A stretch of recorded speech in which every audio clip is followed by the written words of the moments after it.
thing to the American people. I want you to listen to me. I'm going to say this again. I did not have sexual relations with that woman, Miss Lewinsky. Indeed, I did have a relationship with Miss Lewinsky that was not appropriate. In fact, it was wrong. It constituted a critical lapse in judgment and a personal failure on my part for which I am solely and completely responsible. That was President Bill Clinton's infamous lie about his relationship with Monica Lewinsky. For years, we have been shining a light on the allegations of sexual misconduct by President Clinton. And again, liberals have given him a pass for nearly 30 years. The women that have been involved, smeared, slandered, besmirched, thrown down the stairs, bimbo eruptions. We have left-wing comedian Chelsea Handler actually tweeted an apology last night to Juanita Broderick for not knowing her story. Handler's tweet read in part, quote, "You're right. I apologize to you for not knowing your story." Democrats, along with Republicans and the rest of the world's political parties, all need to do a better and respect at first-hand accounts of victims. I believe you. Joining us with reaction to my opening monologue and more, Fox News contributors Tomi Lahren, Jessica Turlove. You know, here's a guy, I call him Senator Grope. I mean, he's grabbing a sleeping woman's breast. This isn't an allegation. It's not a he said, she said. We have the evidence. Absolutely. We do have the evidence. Irrefutable, as you said in your opening monologue as well. Democrats have been swift to condemn it. I actually haven't seen anyone defend it, including Senator Franken himself, and he even called for an investigation into his own actions. I think he acted pretty responsibly considering the irresponsible actions that set this all off. And most importantly, we need to consider the fact that we are officially in the territory of no partisan affiliation with this. We've got gross guys on both sides of the aisle, and we shouldn't be making any arguments on the basis of who we'd like to see in office. You know, it's interesting because in the case of the Roy Moore situation, I said the same thing. If true, it's despicable. If true, it's disgusting. I did a hard interview with him. A lot of people, you know, praised me for the interview.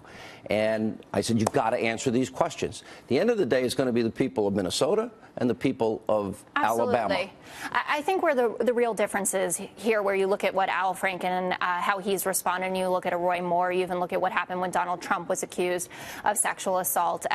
There has been no remorse. By the way, in the case of Donald Trump, I interviewed most of those women the New York Times put in there. They all said it was false. One after another. They all said I accused him of this, and I take it back. No, it never happened. They came on this program. Go back and look at that article. I brought many of them on this show, and they all said they were taken out of context purposely by the New York Times. Okay, well, I know that Summer Zavros is still moving forward with this. Either way, there is a proper way to deal with these allegations, whether you think that they're true or they're not. Would it be different if that was Donald Trump, that picture? Well, he would still be president. People heard the Access Hollywood tape, and you said in your opening monologue, what would the media be doing if this was Donald Trump? The media went crazy when it was Donald Trump, and they are going crazy when it's Al Franken. Didn't the media and liberals in this country protect the Clintons for 30 years? I mean, I haven't been alive and commentating that long. It would appear that way, yes. And there are a lot of more than it appears. They did. No, but this is also being led by a younger generation. I think that point is important. That Chris Hayes and Matt Iglesias. By the way, I gave him credit last night. And I think that that's important. There are people who did not grow up with the Clintons. They were not paying attention when he was in office. We know they got a pass even in 2016. They got a pass. She's lost 2 elections. Well, no. We got a pass because she took money from countries that abused women, killed gays and lesbians, persecuted Christians and Jews, and nobody wanted to hear when that second debate happened, and Juanita and Paula and Kathleen were there, Tommy. Well, and this goes beyond Bill Clinton. It goes to Hillary as well. And I know that the liberals hate it when we still talk about Hillary, but it's important if we go all the way back to Bill and then we follow it through Hillary. She just ran for president on the whole woman card, the whole female empowerment. Hillary is just as responsible as Bill was. As you mentioned, the bimbo eruption squads. Tommy, if Bill Clinton raped Juanita Broderick, I don't know how you can say that Hillary Clinton is just as responsible as Bill Clinton. Think about what you're saying here. I understand you want to say she enabled. Jessica, wouldn't that make her an enabler? If you have a bimbo eruption squad and you work to blackmail and discredit the accusers, are you not also responsible? No. There is responsibility, and then there is raping someone. They are completely different. You are conflating 2 very separate things, and I don't think that anyone I just got some breaking news. Senator Kristen Gillibrand of New York is now saying Bill Clinton should have resigned over the Lewinsky affair. Yeah. And here's the thing, the point that I made last night. I think you know more about the Clintons. You know Doug Schoen very well. I do. But the reality is, you have Kathleen Willey. I took the time and I went and interviewed them. I had the second interview that Juanita gave, first to Lisa Myers, then me. And nobody wanted to pay attention in the media. In this campaign, it was brought up. Hillary just, oh, it's old news. Is it really, when you say you're the women's champion in the world, you take money from countries that abuse women? She's never said that. She said women have a right to be believed, but she never commented on the women that accused her husband. Well, I think is that hypocritical on her part? Yes, it is, and she suffered for it. I mean, if you look at the female turnout for her, if you look at even what happened in the Democratic primaries, where Bernie Sanders won 18 to 29-year-olds, and I believe in 80% of the contest by a 6-to-1 ratio, you know that she was hurt by her brand of feminism, and that a lot of things that she was saying did not ring true to people. Again, I'm going back to what Tomi just said. It's really a separate issue to have been the wife of someone who's accused of rape and to have actually raped someone. I think that Clintons were certainly protected by liberals. You never saw an interview with Juanita Broaddrick? I did, actually. I did on the network last week. Did you believe her? It's certainly a compelling story. I've read a lot of accounts of this. I've read what Ken Starr said about it. Do you believe Kathleen Willey? If you believe that every woman has a right to believe. Jennifer Flowers was thrown down the stairs on 60 Minutes in '92, and it turned out Bill Clinton under oath had to admit he had an affair with Jennifer Flowers. Yes, I mean, he obviously had an affair with these women. I understand how serious these accusations are. If we are going to be the party of women's rights and our champions, but Kathleen Willey, Paula Jones, and Juanita were not. That was not consensual. All three of them. All right, Tomi, let's bring you in. Well, of course it wasn't consensual. And now look at this stuff. When we go back and we look at it, you have to set a precedent. And the precedent was Bill. And everyone wanted to look the other way when it was Bill. And then all of a sudden, when the Republicans, now the light's being shown on them, of course, we're still talking about Donald Trump. We're talking about an Access Hollywood tape. Meanwhile, we have disgusting pictures right in front of us. Why we're still going back to Donald Trump, I don't understand. When we should be talking about the precedent setter, which was Bill Clinton, which was Hillary Clinton. I'm still going to stick to that. Hillary was a part of this. Well, actually, she covered up for Bill. The mainstream media covered up for them Tomi, both, if you're going by a timeline, I believe Roy Moore was allegedly assaulting 14-year-olds before Bill Clinton was doing anything. So what about that? You just want to focus on Al Franken. This is a society-wide problem. Look, Tomi, I'll give you a chance to answer. Go ahead.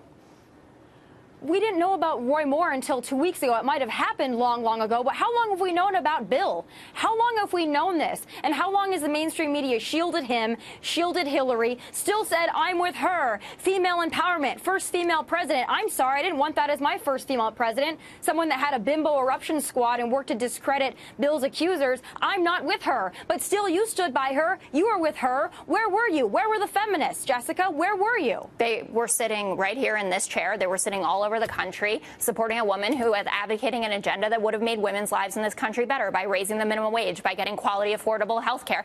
I totally take your points, but be responsible. I got to jump in. She took money from countries where women are told how to dress. The State Department. Excuse me. She took millions of dollars from countries for her foundation that abuse women. Women are told how to dress. They can't travel without a male permission. They can't vote in some of these countries. Marital rape is legal in some of these countries. Domestic abuse is legal in some of these countries. She took millions from those countries.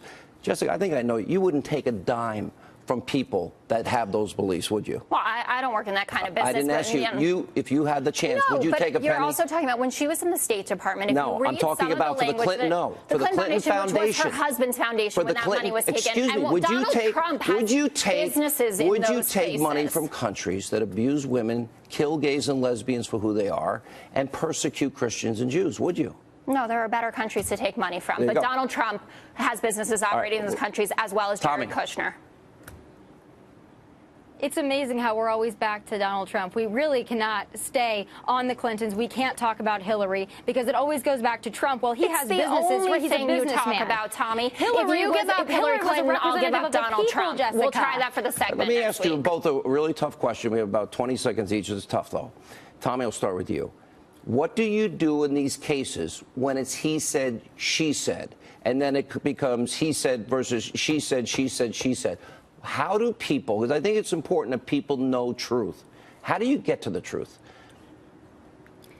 I don't know how you get to the truth, but I'm hoping if there's a silver lining in all of this is that the young women on either side of the political divide will find the courage to speak up and not wait 20 years. I think that moving forward, that's going to be the best solution. So if you have an issue of a problem, someone touched you, you didn't want to be touched, say something as it's happening, because we're in a climate right now where you have the opportunity to stand up. And so I would hope that women across the board would be able and be empowered enough to do that at this point. 20 seconds. I agree with that. Women in this country are having a moment, and I think it's incredibly important. Suddenly people are interested in hearing their stories. And I would also add that there are a lot of industries that are not being paid attention to. We happen to work in media, and media and politics is shiny and bright, and people will pay attention to that. With Hollywood, but there are the music industry. Absolutely. There are countless people who are working in fast food restaurants who are getting harassed every day, who are, working in homes and not being treated properly. So speak up and use whatever platform you can. Thank you both for being with us.